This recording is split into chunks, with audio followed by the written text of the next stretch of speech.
Hello everyone, कैसे हैं आप लोग। आई होप सभी अच्छे होंगे। और आज मैं डिस्कस करने वाला हूँ रेपो रेट। में आपने न्यूज़ में सुना होगा कि रेपो रेट में चेंज, आरबीआई ने अपनी मॉनेटरी पॉलिसी रिव्यू करी है, उसमें रेपो रेट को कम किया है। तो आपने न्यूज़ में भी देखा होगा और आपने पढ़ा भी होगा कहीं ना कहीं। तो रेपो रेट क्या है, ये कैसे हमारी ईएमआईज़ को इम्पैक्ट करता है या लोन को कैसे इफेक्ट करेगा, क्या ये सिक्योर लोन अनसिक्योर दोनों को इम्पैक्ट करता है या केवल सिक्योर लोन को इम्पैक्ट करता है, यही सारी डिटेल में डिस्कस करूँगा आपको। तो बेसिकली रेपो रेट एक रेट होता है जिस रेट पे आरबीआई जो कमर्शियल बैंक हैं जैसे कि पीएनबी हो गया, एसबीआई हो गया या कैनरा बैंक हो गया या अपना एचडीएफसी आईसीआईसीआई, इन बैंक को उधार देता है, वो रेट कहलाता है रेपो रेट। अब बैंक जो जब लोन लेती है आरबीआई से, तो आरबीआई के पास में कुछ इनको गवर्नमेंट सिक्योरिटीज इनके पास होती हैं, वो मॉर्गेज करनी पड़ती हैं, उसके एवज में इनको पैसा मिल जाता है। ठीक है। और फिर उसके बाद में फिर ये कस्टमर्स होते हैं, उनको फंड करते हैं बैंक्स। अब इसमें क्या रहता है कि रेपो का आपने देखा होगा कि रेपो रेट को अभी 0.25 बेसिस मतलब पॉइंट्स को कम कर दिया, यानी कि 25 पैसे का गिरावट आई है इसमें।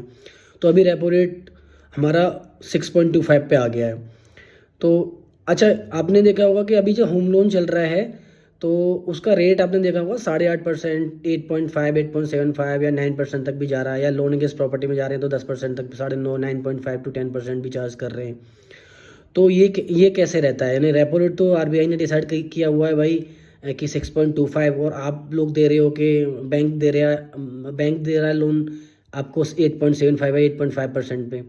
या फिर पर्सनल लोन के केस में जाते हैं तो पर्सनल लोन में भाई 11% या 10% या 12% तक भी जा रहा है। एनबीएफसीज इवन 15% तक भी चार्ज करते हैं, 20% तक भी चार्ज करते हैं एनबीएफसीज, या स्मॉल फाइनेंस बैंक और ज़्यादा चार्ज करते हैं। तो ये क्या रहता है, इसका मीनिंग यही है कि देखिए सिंपली ना, आरबीआई ने एक डिसाइड गाइडलाइन कर दिया कि आप ना 6.25 पे हमसे पैसा उधार ले लीजिएगा। उसके बाद में एक टर्म आता है MCLR, meaning marginal cost landing rate. ये आरबीआई ने 2016 में इम्प्लीमेंट करा था, रिप्लेस करके बेस रेट को। ये अलग टर्म है। एमसीएलआर का मीनिंग यही है सिंपली कि आरबीआई डिसाइड करता है कि कम से कम इतने रेट ऑफ इंटरेस्ट पे आपको लोन प्रोवाइड कराना है कंज्यूमर्स को। ठीक है, ताकि कंपटीशन क्रिएट ज़्यादा ना हो बैंकों के बीच में, और कस्टमर्स को भी लगभग सारे बैंकों से रेट ऑफ इंटरेस्ट सेम पड़े, डिफरेंस ना रह जाता। क्योंकि के लिए भाई कस्टमर्स लाने के लिए अपने पास रेट ऑफ इंटरेस्ट कम कर देंगे। सपोज करो 6.25, उन्होंने 50 पैसे का मार्जिन लेकर के 7% पे को फंडिंग कर दिया या 7.25 पे चला गए। ठीक है, और दूसरे बैंक दे रहा है 8.5% पे। तो ये गैप को मिनिमाइज करने के लिए आरबीआई ने एमसीएलआर बेस्ड लैंडिंग रेट कर दिया है कि इतने से कम आप होम लोन, पर्सनल लोन या कोई भी लोन दे नहीं सकते किसी भी कस्टमर को। ठीक है, या कोई भी बैंक प्रोवाइड नहीं कर सकती। तो ये इतना मिनिमम रेट कंसिडर करना पड़ेगा। एलआर का मतलब होता है एक मार्जिन रहता है बैंक्स का, इतना मार्जिन रखेंगे। ठीक है, एक फिक्स मार्जिन कर दिया है बैंक ने कि इतना आपको लेके चलना ही है कम से कम। सेकंड आता है कि अब ईएमआई को कैसे इम्पैक्ट करेगा ये। सपोज करो कि आपका रेट ऑफ इंटरेस्ट, आपका लोन चल रहा है अभी बैंक से, और आपने जब लोन लिया था उस टाइम पे दो ऑप्शन आते हैं, फिक्स्ड और फ्लोटिंग रेट ऑफ इंटरेस्ट। यानी कि आपने लोन लिया है आज की डेट में, और आज की आपने कह दिया कि आज जो भी रेपो रेट है उसके अकॉर्डिंग जो भी बैंक का मार्जिन होता है अपना वो ऐड करके, ठीक है, आपने कहा 8.5 पे मेरा फिक्स्ड रेट ऑफ इंटरेस्ट कर दीजिए। ठीक है, तो उस टाइम पे आपके पास दो ऑप्शन आता है, या तो आप फिक्स्ड रेट ऑफ इंटरेस्ट कर लीजिए या फ्लोटिंग। फिक्स्ड में क्या रहेगा, आरबीआई का रेपो रेट घटेगा या बढ़ेगा उससे आपके लोन पे कोई इफेक्ट नहीं पड़ेगा, आपके लोन की कोई ईएमआईज कम नहीं होंगी। ठीक है, आपके लोन पे कोई इम्पैक्ट नहीं पड़ने वाला है। अगर आपने वहाँ फ्लोटिंग करा रखा है तो इसका मतलब ये हुआ कि आरबीआई का अगर रेट डाउन होता है, रेपो रेट घटता है, आरबीआई रेपो रेट घटाता है, तो आपका लोन भी का आरओआई भी कम हो जाएगा ऑटोमेटिकली।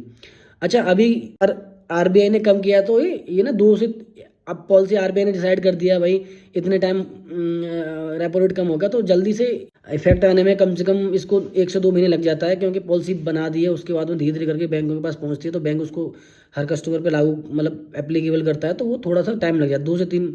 वो आपको अगर आप अपना लोन स्टेटमेंट निकाल के देखेंगे तो उसमें 2 से 3 महीने में इम्पैक्ट करेगा। सेकेंड आता है आपका कि रेपो रेट से कौन कौन से लोन इम्पैक्ट होंगे, जैसे पर्सनल लोन हो गया, होम लोन हो गया, बिजनेस लोन हो गया, लोन अगेंस्ट प्रॉपर्टी हो गया, कौन कौन से लोन इफेक्ट होते हैं।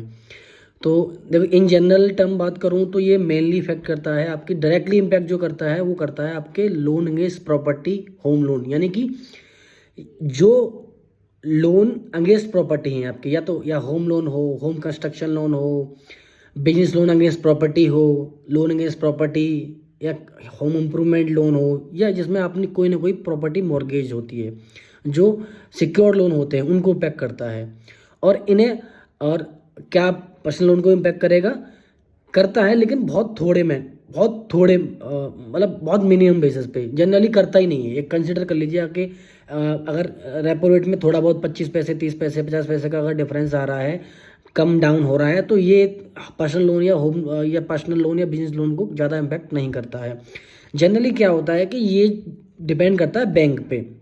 भाई बैंक को तो पैसा अपने अपने सिक्योरिटीज़ के एवज में उन्होंने आरबीआई को मॉर्गेज कर दी, आरबीआई ने उनको 6.25 या 6.50 पे रेट ऑफ इंटरेस्ट पे उनको लोन दे दिया। लेकिन पर्सनल लोन के रिगार्डिंग तो बैंक का अपना रिस्क रह गया ना। देखिए, लोन अगेंस्ट प्रॉपर्टी में जब जाते हैं तो बैंक के पास प्रॉपर्टी है, सिक्योरिटी है।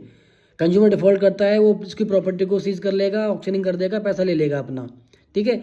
लेकिन पर्सनल लोन और बिजनेस लोन के केस में तो भाई आपके आईटीआर और बिजनेस ट्रांजेक्शन्स के बेसिस पे आपका लोन हो रहा है, उसमें तो आपकी कोई सिक्योरिटी तो है नहीं। कल को आपको बिजनेस खत्म होगा तो बैंक का पैसा कहाँ से लगेगा?